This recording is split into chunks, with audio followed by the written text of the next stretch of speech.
Most welcome to RK learning world. RK learning world में आपका स्वागत है। इस वीडियो के अंतर्गत आप लोकतांत्रिक राजनीतिक जो क्लास 10th का है, जिसका पहला इकाई है लोकतंत्र में सत्ता की साझेदारी। तो इस सत्ता की साझेदारी कैसी होनी चाहिए, क्यों होनी चाहिए, किस प्रकार से होनी चाहिए, इसकी क्या आवश्यकता है, इनका क्या महत्व है, इसको वस्तुनिष्ठ प्रश्न के द्वारा समझने की कोशिश करेंगे और एक कंप्लीट समझ इस चैप्टर के अंदर विकसित करेंगे।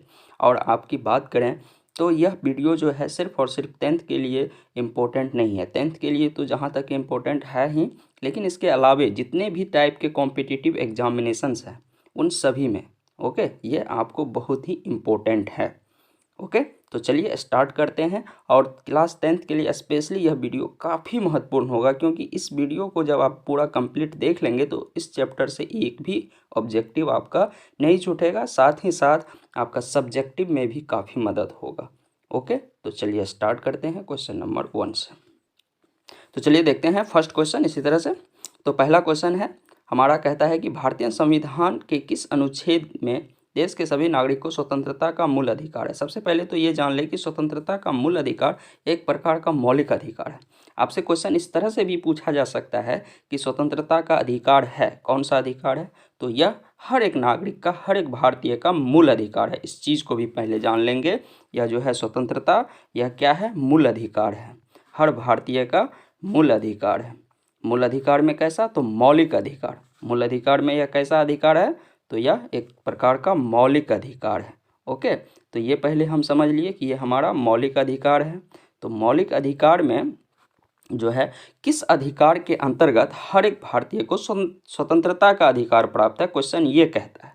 तो वह आपको कौन सा आर्टिकल है, तो आइए देखते हैं। अनुच्छेद 12 है क्या, ऑप्शन ए के अनुसार। ऑप्शन बी के अनुसार अनुच्छेद 19 कहता है। ऑप्शन सी अनुच्छेद 15 कहता है। और ऑप्शन डी अनुच्छेद 17 कहता है। तो वो कौन सा अनुच्छेद है, तो वह है हमारा अनुच्छेद 19। अर्थात अनुच्छेद 19 के अनुसार जो है भारत के हर एक भारतीय को क्या प्राप्त है, तो मौलिक अधिकार प्राप्त है। और मौलिक अधिकार में क्या, तो स्वतंत्रता का मूल अधिकार प्राप्त है। समझ गए इस चीज़ को। और यदि आपको मौलिक अधिकार जानना है तो इसका एक कंप्लीट वीडियो बना हुआ है, वहाँ आप समझ सकते हैं इसको। ओके और ये काफ़ी इम्पोर्टेंट है टॉपिक, मौलिक अधिकार पॉलिटिकल साइंस का बहुत ही इम्पोर्टेंट टॉपिक है। इससे हर एग्जाम में क्वेश्चन पूछा जाता है, चाहे आप किसी भी प्रकार का कॉम्पिटिशन एग्जाम में बैठें। ओके चलिए नेक्स्ट क्वेश्चन नंबर 2 को देखते हैं। एंड क्वेश्चन नंबर 2 हमारा कहता है कि भारतीय संविधान के किस अनुच्छेद के तहत वंश, जाति या स्थान के आधार पर किसी प्रकार का भेदभाव का निषेध किया गया है। समझ गए क्वेश्चन को क्या, तो भारतीय संविधान के अनुसार जो है वह कौन सा अनुच्छेद है जो यह कहता है कि कोई भी व्यक्ति किसी भी दूसरे व्यक्ति को जाति, धर्म, वंश या स्थान के आधार पर भेदभाव नहीं कर सकता है।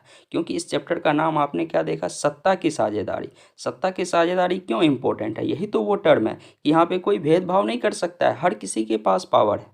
ओके तो अनुच्छेद 1 देखते हैं। ऑप्शन ए कहता है अनुच्छेद 12, ऑप्शन बी कहता है अनुच्छेद 19, ऑप्शन सी कहता है अनुच्छेद 15 और ऑप्शन डी कहता है अनुच्छेद 17। तो यह कौन सा अनुच्छेद है, अर्थात यह कौन सा आर्टिकल है जो यह कहता है nobody can discriminate on the basis of religious caste and the birth place. Okay तो यह कौन सा आर्टिकल है, चलिए तो बताइए जल्दी से इसका आंसर। तो इसका आंसर सही क्या हो जाएगा, अनुच्छेद 15 अर्थात आर्टिकल 15 जो है यह कहता है कि nobody can discriminate on the basis of religious caste and birth place. Okay etcetera etcetera, समझ गए। चलिए नेक्स्ट क्वेश्चन नंबर 3 को देखते हैं।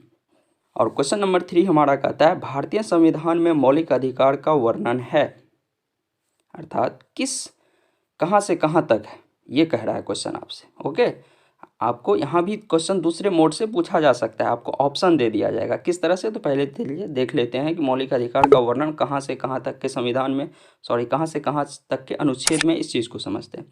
ऑप्शन ए कहता है अनुच्छेद 12 से 35 तक, ऑप्शन बी कहता है 14 से 32 तक में, ऑप्शन सी कहता है 12 से 32 तक में, ऑप्शन डी कहता है इनमें से कोई नहीं। तो कौन सा अनुच्छेद है, क्या अनुच्छेद 12 से 35 तक जो है वो मौलिक अधिकार को बतलाता है, या अनुच्छेद 14 से 32 तक जो है वो मौलिक अधिकार को बतलाता है, या फिर अनुच्छेद 12 से 32 तक जो है वो मौलिक अधिकार को बतलाता है, या इनमें से कोई भी ऑप्शन सही नहीं है। तो इसका सही आंसर हो जाएगा आपको क्या, तो ऑप्शन नंबर ए अर्थात अनुच्छेद 15 से 35 तक जो हमारे भारतीय संविधान में जो बात कही गई है वो क्या है, तो वो है आपको मौलिक अधिकार। वो कौन सा अधिकार है, तो मौलिक अधिकार है। समझ गए, इस चीज़ को याद रखना। कितना, तो 12 से 35 क्या है, मौलिक अधिकार है। ओके, चलिए नेक्स्ट क्वेश्चन नंबर 4 को देखते हैं। एंड क्वेश्चन नंबर 4 आपका है, कहता है नस्ल या रंग के आधार पर भेदभाव का सटीक उदाहरण है। अर्थात ये 4 घटनाएं को देखेंगे, 4 जो हमारे पास दिया हुआ है थिंक, ठीक है, इस थीम के आधार पर देखेंगे कि कौन सा थीम जो है नस्ल या रंग के आधार पर भेदभाव को बतलाता है। ऑप्शन नंबर ए कहता है बिहार तथा उत्तर प्रदेश के लोगों के विरुद्ध हिंसात्मक व्यवहार। अर्थात आपने पढ़ा होगा इस चैप्टर के अंतर्गत बिहार और उत्तर प्रदेश के लोगों के विरुद्ध जो है हिंसात्मक व्यवहार किया गया था, कहाँ, तो महाराष्ट्र में। ओके, ऑप्शन नंबर बी कहता है श्रीलंका का क्षेत्रीय और सामाजिक विभाजन। ऑप्शन नंबर सी कहता है मैक्सिको ओलंपिक 1968 के पदक समारोह की घटना। ऑप्शन नंबर डी कहता है इनमें से सभी। तो कौन सा ऑप्शन हमारा सही हो जाएगा, क्या बिहारियों तथा उत्तर प्रदेश के लोगों के विरुद्ध जो हिंसात्मक व्यवहार हुआ था वो नस्ल या रंग के आधार पर हुआ था? तो आप पढ़े होंगे कि यह जो था क्षेत्रीय आधार पर हुआ था। ये नाम जो है बिहारी, यह क्षेत्रीय नाम दिया गया है, तो यह तो रंग और नस्ल था ही नहीं। तो ऑप्शन नंबर ए हमारा क्या हो जाएगा, गलत हो जाएगा। दूसरा है श्रीलंका का क्षेत्रीय और सामाजिक विभाजन। ये तो पूरा कंप्लीटली यहाँ पे अपने आप को कह रहा है कि मैं तो पूर्ण रूप से गलत हूँ, क्योंकि ये खुद कह रहा है कि मैं क्षेत्रीय और सामाजिक विभाजन से हूँ, मेरा संबंध कोई नस्ल और रंग से नहीं है।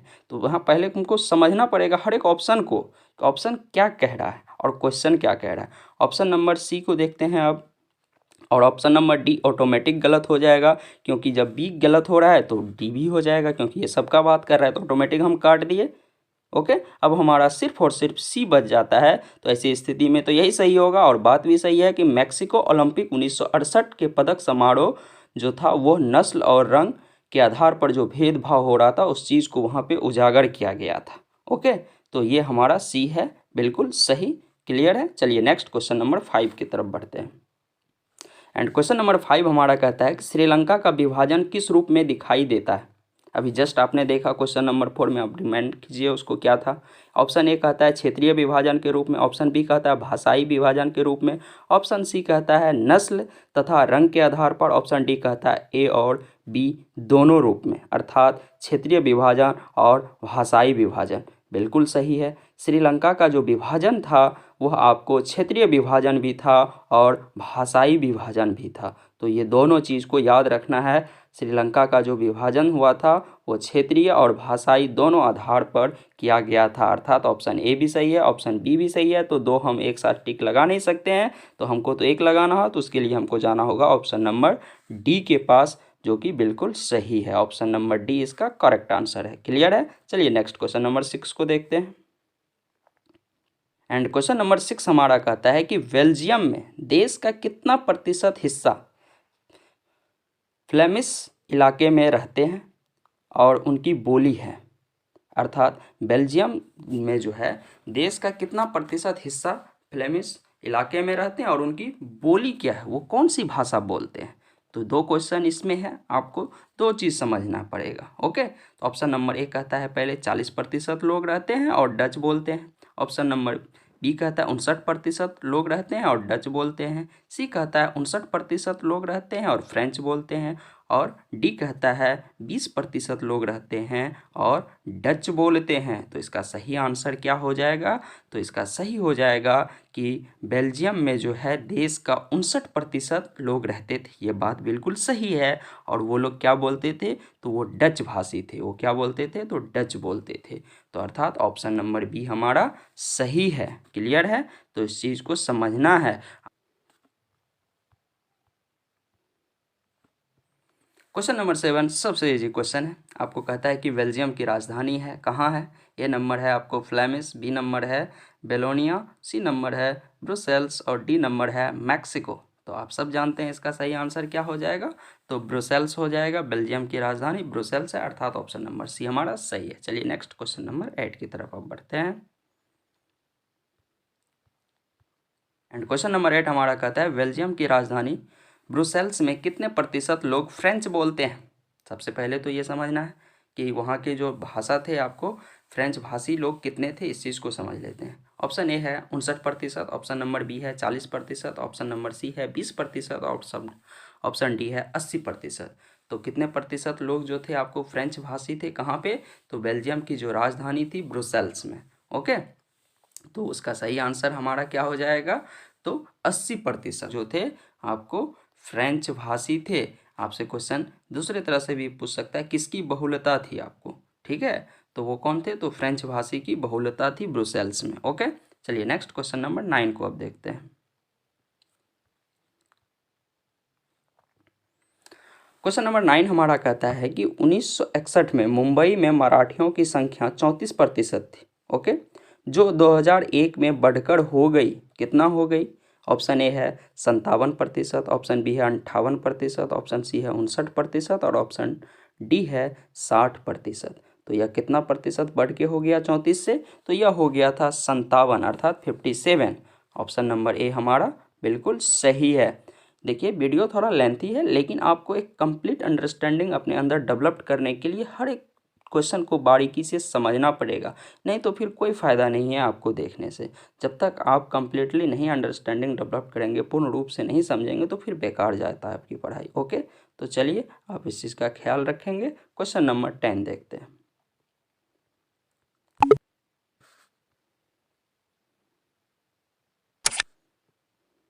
क्वेश्चन नंबर 10 हमारा कहता है कि मैक्सिको ओलंपिक 1968 के पदक समारोह में किन धावकों ने अमेरिकी अश्वेत पर अत्याचार और नस्ल आधारित भेदभाव को अपने व्यवहार से उजागर किया था? आप इससे पहले क्वेश्चन देखे थे, उसको अब आप रिमाइंड करने की कोशिश करें।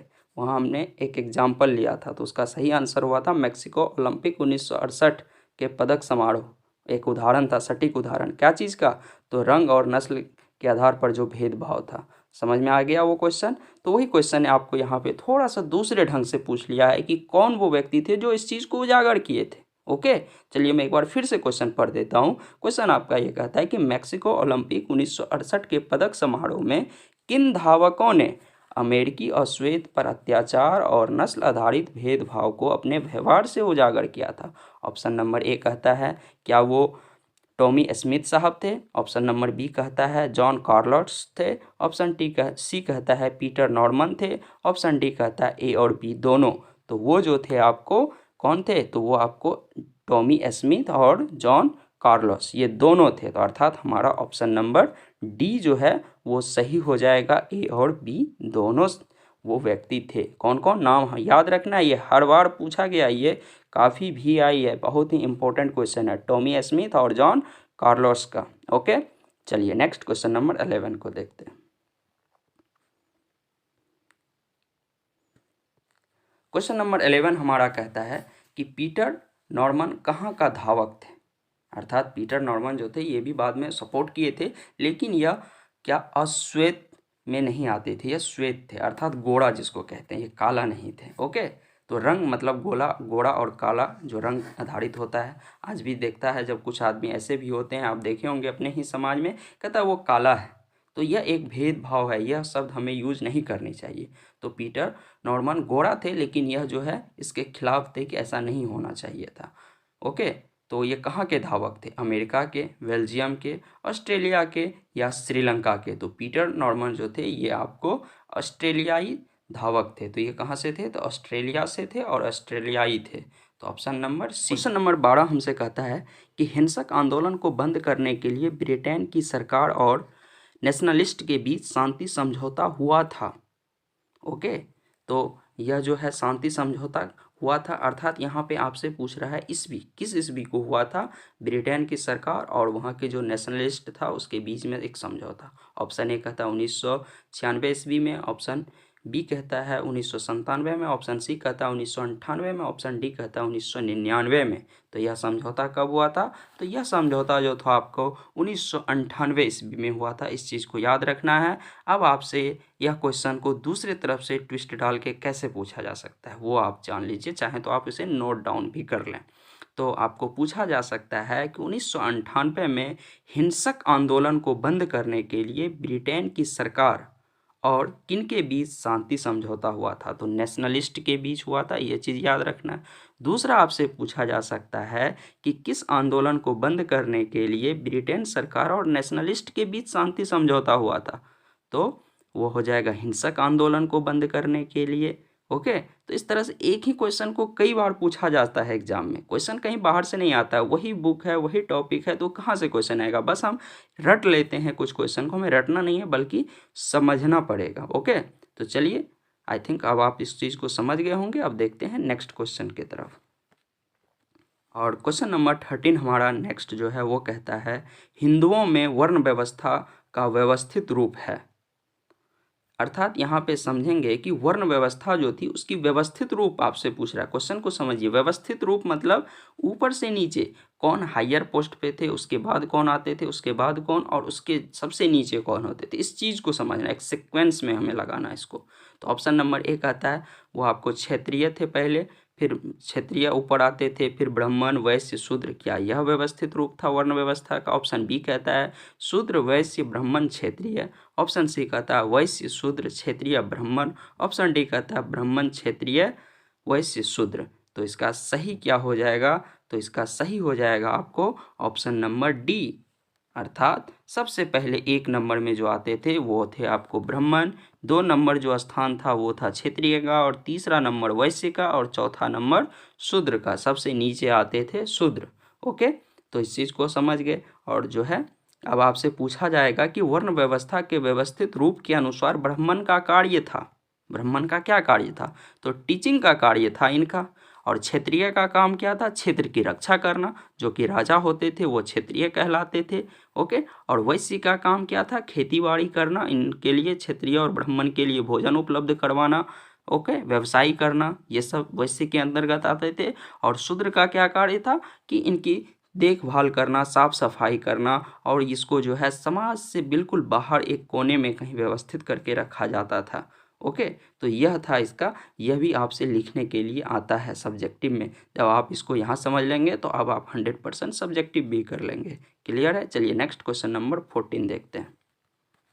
और क्वेश्चन नंबर 14 हमारा कहता है कि हमारे संविधान के किस भाग में जातिगत भेदभाव का निषेध किया गया है?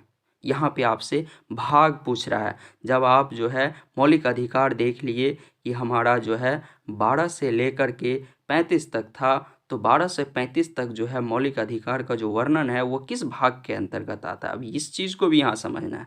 ऑप्शन ए है प्रथम भाग, ऑप्शन बी है द्वितीय भाग, ऑप्शन सी है तृतीय भाग, और ऑप्शन डी है चतुर्थ भाग।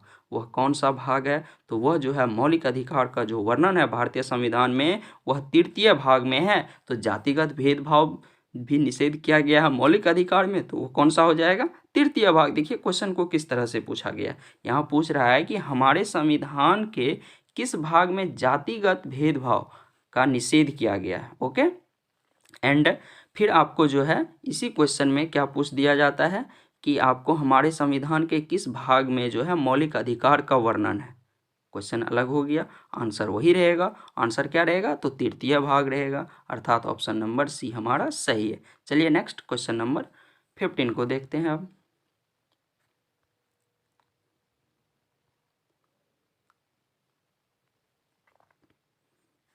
एंड क्वेश्चन नंबर 15 हमारा कहता है कि हमारे देश में किस धर्म को राजकीय धर्म के रूप में स्वीकार किया गया है?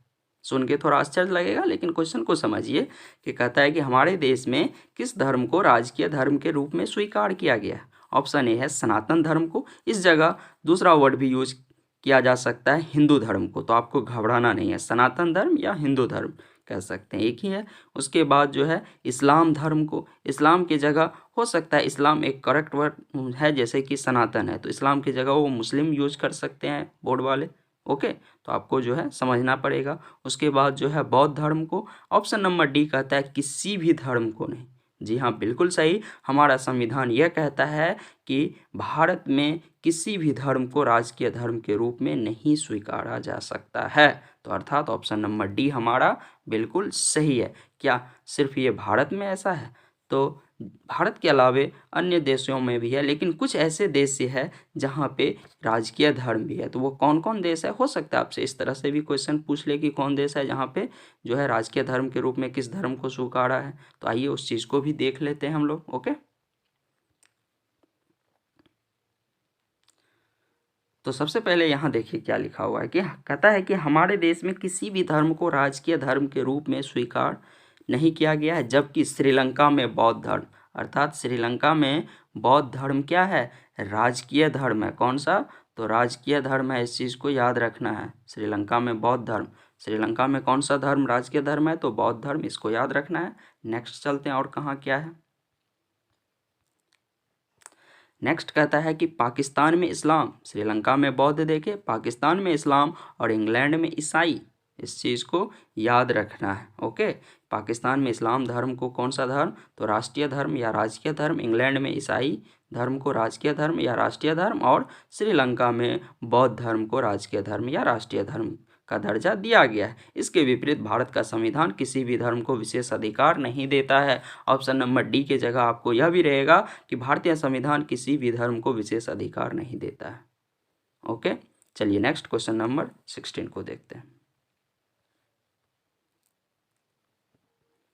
और क्वेश्चन नंबर 16 हमारा कहता है कि लोकसभा में कितना प्रतिशत महिला सांसद स्नातक है? समझे क्वेश्चन को। क्वेश्चन ये कहता है कि लोकसभा का जो चुनाव हुआ उसमें जो चुने गए सांसद हैं महिलाएं, तो उन महिलाओं में कितनी महिलाएं, कितनी प्रतिशत महिलाएं जो स्नातक हैं अर्थात ग्रेजुएट हैं, तो वो उनकी परसेंटेज क्या? ऑप्शन ए कहता है 30%, ऑप्शन बी कहता है 40%, ऑप्शन सी कहता है 70%, ऑप्शन डी कहता है 90%। अर्थात लोकसभा में चुनी गई सांसद का कितनी प्रतिशत, महिला सांसद का कितना प्रतिशत महिला जो है स्नातक है, यह क्वेश्चन है। तो इसका सही ऑप्शन कौन सा है जरा बताइए आप लोग। तो कितनी? तो आपको 90% महिलाएं जो है आपको क्या है? स्नातक हैं, ग्रेजुएट हैं। कौन? और ये जो इसका जो मेंबर होता है लोकसभा के सदस्य को हम क्या कहते हैं? सांसद कहते हैं, और इंग्लिश में कहें तो उसी को एमपी कहते हैं, अर्थात मेंबर ऑफ पार्लियामेंट। इस चीज़ को भी समझ गए। ओके, चलिए नेक्स्ट क्वेश्चन देखते हैं अब। तो चलिए देखते हैं हम लोग क्वेश्चन नंबर 17 को। तो क्वेश्चन नंबर 17 हमारा कहता है कि सामाजिक विभाजन को संभालने के संदर्भ में इनमें से कौन सा बयान लोकतांत्रिक व्यवस्था पर लागू नहीं होता? अर्थात जो सामाजिक विभाजन है उस चीज़ को संभालने के लिए जो है लोकतांत्रिक व्यवस्था पे लागू नहीं होनी चाहिए। क्या ऐसा है? ऑप्शन ए कहता है लोकतंत्र में राजनीतिक प्रतिद्वंद्विता के चलते सामाजिक विभाजनों की छाया राजनीति पर भी पड़ता है। अर्थात यह हुआ कि जब भी आप देखते होंगे कि जब भी इलेक्शन का टाइम आता है, चुनाव का टाइम आता है, तो राजनीतिक प्रतिद्वंद्विता जो होता है उस पर जो प्रभाव पड़ता है उसका, वो सामाजिक विभाजन की छाया राजनीति पर पड़ती है। अर्थात लोग अपने जाति को देखते हैं, कास्ट को देखते हैं, समुदाय को देखते हैं, धर्म को देखते हैं, फिर वो राजनीति में एक कैंडिडेट को चुनते हैं, रिप्रेजेंट करते हैं। ऑप्शन बी कहता है लोकतंत्र में विभिन्न समुदायों के लिए शांतिपूर्ण ढंग से अपनी शिकायतें जाहिर करना संभव है। यह बात भी सही है, क्योंकि जब हम किसी भी कानून से खुश नहीं होते हैं या हमें कहीं भी लगता है कि हम मौलिक अधिकार की ही बात करें, जब हमें लगता है कि हमारे मौलिक अधिकार का हनन हो रहा है, तो हम शांतिपूर्ण ढंग से इसकी शिकायतें भी कर सकते हैं। लोकतंत्र हमें यह अधिकार भी देता है। ऑप्शन नंबर सी कहता है लोकतंत्र सामाजिक विभाजनों को हल करने का सबसे अच्छा तरीका है। अर्थात हमारे अंदर जो सामाजिक विभाजन है, जाति के आधार पर, धर्म के आधार पर, क्षेत्र के आधार पर, उस समस्या को हम हल कर सकते हैं। जैसे बिहारियों और उत्तर प्रदेश के साथ जो भेदभाव क्षेत्रीय आधार पर किया जाता था मराठाओं के द्वारा, उसका हमने एक सल्यूशन निकाल लिया, क्योंकि लोकतंत्र है या राष्ट्र लोकतांत्रिक है। उसके बाद ऑप्शन डी कहता है लोकतंत्र सामाजिक विभाजनों के आधार पर समाज के विखंडन की ओर ले जाता है। मतलब समाज को यह विखंडन, समाज को तोड़ने का काम करता है लोकतंत्र। नहीं, यह बात जो है कि गलत है। यह तोड़ने का काम नहीं बल्कि आपस में जोड़ने का काम करता है लोकतंत्र, एकता और अखंडता का काम करता है ये। तो अर्थात ऑप्शन नंबर डी हमारा क्या हो जाएगा? सही हो जाएगा, क्योंकि यह कहता है नहीं है, नेगेटिव टैग है। तो एग्जाम में हम यहाँ भी गलती करते हैं कि नहीं को छोड़ देते हैं। तो सबसे पहले नेगेटिव टैग में हमें वहाँ पे मार्क कर लेना पड़ेगा कि क्वेश्चन क्या कहता है। ओके, तो नहीं है तो कौन नहीं है? तो ऑप्शन नंबर डी नहीं है। क्लियर है? चलिए नेक्स्ट क्वेश्चन की तरफ बढ़ते हैं।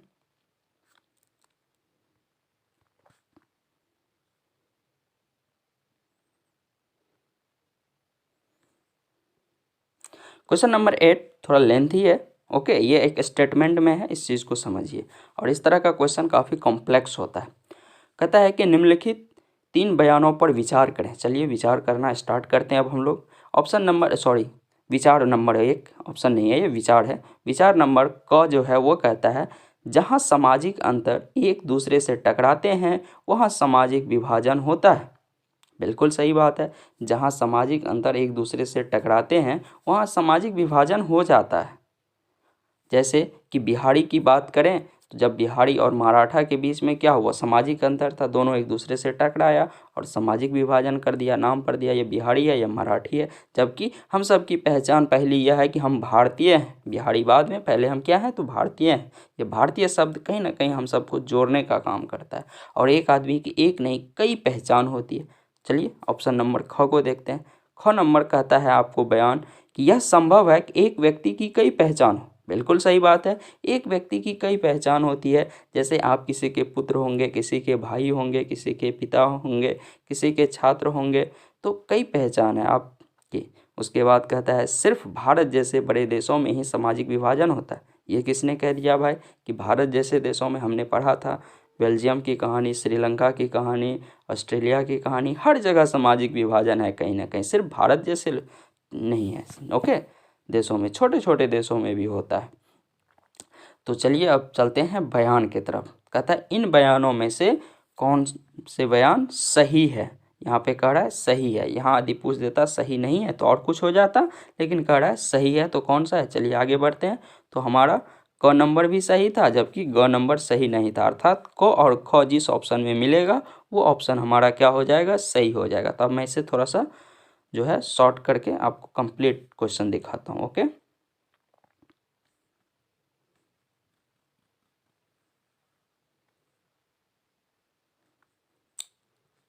आई थिंक अब पूरा देख रहा होगा। ओके, तो यहाँ तक तो हम लोग पढ़ लिए थे। अब देखते हैं ऑप्शन को। तो हमारा पहले से कौन सा सही था? तो क और ख सही था जबकि ग नंबर गलत था। कहता है क ख ग तीनों सही है, नहीं ये तो गलत हो जाएगा। बी नंबर कहता है क और ख दोनों सही है, तो इस चीज़ को सही कर लेंगे। लेकिन आगे भी ऑप्शन देखेंगे, ऐसा नहीं कि सही मिला और छोड़ दिए, कभी कभी कॉम्प्लेक्स हो जाता है। सी कहता है ख और ग, ये दोनों तो हो ही नहीं सकता है। ओके, और डी कहता है सिर्फ ग, तो बिल्कुल भी नहीं है, तो ये भी नहीं है, अर्थात ऑप्शन नंबर बी हमारा सही है। कंप्लीटली समझ गए इस चीज़ को। चलिए अब नेक्स्ट क्वेश्चन की तरफ बढ़ते हैं। एंड क्वेश्चन नंबर 19 हमारा कहता है निम्नलिखित व्यक्तियों में कौन लोकतंत्र में रंग भेद के विरोधी नहीं थे। अर्थात एक ऐसे व्यक्ति हैं जो लोकतंत्र में रंग भेद के विरोधी नहीं थे, वो चाहते उसको रंग भेद को वो अच्छा मानते थे। तो वो कौन नहीं थे? सबसे पहले नहीं को देख लेंगे। तो ए नंबर में कहता है किंग मार्टिन लूथर साहब थे, बी नंबर में महात्मा गांधी, और डी नंबर में ओलंपिक धावक टॉमी स्मिथ एंड जॉन कार्लेट्स। तो सी नंबर तो आप जस्ट पढ़े हैं, वो तो इनको जो जाहिर भी किया था आपको। ओके, उसके बाद जो है महात्मा गांधी, यह भी जो है रंग भेद के विरोध थे। ओके, उसके बाद जो है किंग मार्टिन लूथर, ये भी आपको रंग भेद के विरोध थे, लेकिन इस जो है आपको जो है धर्म सुधारक थे। यह भी क्वेश्चन पूछा जाता है, किंग मार्टिन लूथर थे क्या थे? तो ये धर्म सुधारक थे, इस चीज़ को भी याद रखना है। ऑप्शन नंबर डी जो है हमारा जेड गुडी, ये वो व्यक्ति है जो कि रंग भेद के विरोधी नहीं थे ये, अर्थात ऑप्शन नंबर डी हमारा बिल्कुल सही है। ओके, चलिए नेक्स्ट क्वेश्चन नंबर 20 को देखते हैं। क्वेश्चन नंबर 20 हमारा कहता है कि भारतीय संविधान के बारे में इनमें से कौन सा कथन सत्य है। भारतीय संविधान के बारे में कौन सा कथन सत्य है? तो सबसे पहले हमें कथन को पढ़ना पड़ेगा। कथन ए नंबर जो है आपको वो कहता है कि यह धर्म के आधार पर भेदभाव की मनाही करता है, अर्थात धर्म के आधार पर किसी भी तरह का भेदभाव नहीं किया जा सकता है। Nobody can discriminate on the basis of religious. Okay, और बी नंबर कहता है यह एक धर्म को राजकीय धर्म मानता है। क्या ऐसा है? तो नहीं, यह इस चीज़ की मनाही करता है कि भारत एक धर्मनिरपेक्ष राष्ट्र है, यहाँ किसी धर्म विशेष को जो है महत्व नहीं दिया जाएगा। तो यह भी हमारा क्या है? गलत स्टेटमेंट है। हमसे तो यहाँ पे क्या मांग रहा है? सत्य मांग रहा है ना, कि कौन सा सत्य है। और ये भी हमारा जो है ये तो अभी क्या है, इसको बाद में देखेंगे ए नंबर को। सी नंबर कहता है कि सभी लोगों को कोई भी धर्म मानने की आज़ादी है। ओके, सभी लोगों को कोई भी धर्म मानने की आज़ादी है, बिल्कुल सही बात है, ये तो सही है हमारा। उसके बाद ऑप्शन नंबर डी कहते हैं किसी भी धर्म समुदाय के सभी नागरिक को बराबर का अधिकार देता है, ये बात भी हमारा सही है। और ए नंबर भी हमारा सही है, कहता है यह धर्म के आधार पर भेदभाव की मनाही करता है। अब ये क्वेश्चन और ऑप्शन का जब हम कॉम्बिनेशन देखते हैं तो एक चीज़ पाते हैं कि यहाँ पे कुछ ना कुछ एरर है। वह एरर है क्वेश्चन में, क्या एरर है, तो यहाँ पे नहीं होगा, सत्य नहीं है। यहाँ पे क्या हो जाएगा, कौन सा कथन, सत्य नहीं है, सत्य नहीं है। ओके, ये आपको जो है मिसटाइप हुआ है, यहाँ पे एक एरर है, यहाँ पे नेगेटिव टैग क्वेश्चन है, तब हमारा ऑप्शन नंबर बी सही हो जाएगा। क्लियर है। चलिए नेक्स्ट क्वेश्चन नंबर 21 को देखते हैं। और क्वेश्चन नंबर 21 हमारा कहता है सत्ता में साझेदारी के प्रमुख कारण इनमें से कौन नहीं है। सत्ता में जो साझेदारी हुआ है उसका जो कारण है, क्यों हुआ है, ये तो एक कारण है। कहता है एक कारण नहीं है, कौन नहीं है, चलिए देखते हैं। कहता है यह राष्ट्र की एकता और अखंडता को बनाए रखता है, बिल्कुल सही बात है। सत्ता की साझेदारी जो है राष्ट्र की एकता और अखंडता को बनाए रखने के लिए ही की गई है। ओके, और दूसरी चीज़ें हैं कि यह राष्ट्र की राजनीतिक व्यवस्था में स्थायित्व लाता है, राजनीतिक व्यवस्था को एस्टैब्लिश करता है यह, ठीक है, स्टेबल बनाता है। ओके, तो इसको क्या करता है, ये स्टेबल बनाता है, अनकॉन्सोलिडेटेड नहीं होने देता है इसको। तो ऑप्शन नंबर बी भी हमारा सही है। सी कहता है यह अधिक से अधिक लोगों तथा समूहों को सत्ता से जोड़ता है, ये भी सही बात है। जब सत्ता की साझेदारी होगी तो सभी धर्म के लोग, सभी समुदाय के लोग, सभी क्षेत्र के लोग इसमें पार्टिसिपेशन करेंगे और अपनी अपनी बात रखेंगे।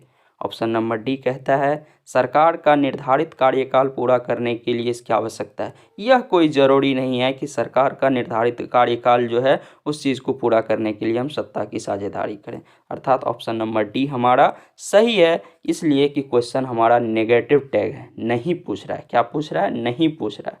तो क्वेश्चन जब नेगेटिव टैग हो तब हमें नहीं, यहाँ आप देख रहे हैं साफ साफ क्या लिखा हुआ है, तो नहीं लिखा हुआ है, तो क्वेश्चन हमारा नेगेटिव टैग है, तो डी नंबर सही हो जाएगा। क्लियर है। चलिए नेक्स्ट क्वेश्चन को देखते हैं। नेक्स्ट क्वेश्चन नंबर 22 आपसे कहता है अमेरिका में चलाए गए नागरिक अधिकार आंदोलन का संबंध था। तो सबसे पहले तो यह समझ लेंगे कि नागरिक अधिकार आंदोलन निम्नलिखित में से कहाँ चलाए गए थे। चार ऑप्शन रहेगा, यदि उसमें एक अमेरिका भी रहेगा तो अमेरिका सही हो जाएगा। इस चीज़ को भी याद रखना है आपको कि अमेरिका में क्या चलाया गया था, नागरिक अधिकार आंदोलन, और वो संबंधित था किससे। तो आइए देखते हैं। ऑप्शन नंबर ए कहता है भाषा आधारित भेदभाव से संबंधित था क्या वो नागरिक अधिकार आंदोलन अमेरिका का। ऑप्शन नंबर बी कहता है क्षेत्रीय आधारित भेदभाव से। ऑप्शन सी कहता है धर्म आधारित भेदभाव से। और ऑप्शन डी आपको कहता है नस्ल आधारित भेदभाव से। तो अमेरिका में चलाए गए नागरिक अधिकार आंदोलन जो था वो नस्ल आधारित भेदभाव से संबंधित था, अर्थात ऑप्शन नंबर डी हमारा सही है। समझ गए इस चीज़ को। चलिए नेक्स्ट क्वेश्चन नंबर 23 को देखते हैं। क्वेश्चन नंबर 23 हमारा कहता है कि 15वीं लोकसभा में महिला सदस्यों की कुल संख्या थी। जो 15वीं लोकसभा हुई थी तो उसमें जो है महिला सदस्य की कुल संख्या कितनी थी। आपको ऑप्शन ए है 25, ऑप्शन बी है 35, ऑप्शन सी है 59, ऑप्शन डी है 65। तो सही ऑप्शन है इसका ऑप्शन नंबर सी, अर्थात 59। कितनी, तो 59 जो है टोटल महिलाएं थी आपको कब, तो 15वीं लोकसभा में। जबकि अभी आपको वर्तमान में कौन सी लोकसभा चल रही है ये भी याद रखना है, तो 16वीं। कौन सी, तो 16वीं, ये भी याद रखना है। क्लियर है। चलिए नेक्स्ट क्वेश्चन नंबर 24 को देखते हैं। क्वेश्चन नंबर 24 हमारा कहता है कि निम्न में से कौन भारत में अल्पसंख्यक है। यहाँ पे धर्म की बात हो रही है, कौन से धर्म जो है अल्पसंख्यक है। ऑप्शन ए कहता है हिंदू मुस्लिम सिख, क्या ये अल्पसंख्यक है। बी कहता है हिंदू और सिख, सी कहता है हिंदू मुस्लिम, और डी कहता है सिख और बौद्ध। तो सबसे पहले आप जान लें कि हिंदू अल्पसंख्यक नहीं है बल्कि बहुसंख्यक है। अल्पसंख्यक मतलब होता है, अल्प मतलब होता है कम, अल्प मीन्स कम, और संख्यक मतलब संख्या, जिसकी संख्या कम हो, अर्थात कम संख्या। तो हिंदू की संख्या तो कम नहीं है, तो सबसे पहले जहाँ जहाँ हिंदू है तो उसको काट देंगे, क्योंकि वो ऑप्शन पूरा गलत हो जाएगा। तो ऑप्शन ए भी गलत है, क्योंकि ये हिंदू मुस्लिम सिख ये तीनों की बात कर रहे हैं। बी नंबर कहता है हिंदू और सिख, ये भी गलत हो जाएगा। और सी कहता है हिंदू और मुस्लिम, तो ये भी गलत हो जाएगा। और लास्ट में हमारे पास क्या बच जाता है, सिख और बौद्ध, ये दोनों अल्पसंख्यक हैं इस ऑप्शन के, इस क्वेश्चन के अकॉर्डिंग। लेकिन इसके अलावा यदि हम बात करें तो मुस्लिम भी जो है हमारा किसके अंतर्गत आता है, तो अल्पसंख्यक के अंदर आता है। इस चीज़ को भी याद रखना है। ओके, मुस्लिम की जगह द इस्लाम शब्द भी लिखा, तो आपको कंफ्यूज नहीं होना है। समझ गए। चलिए नेक्स्ट क्वेश्चन नंबर 25 को देखते हैं।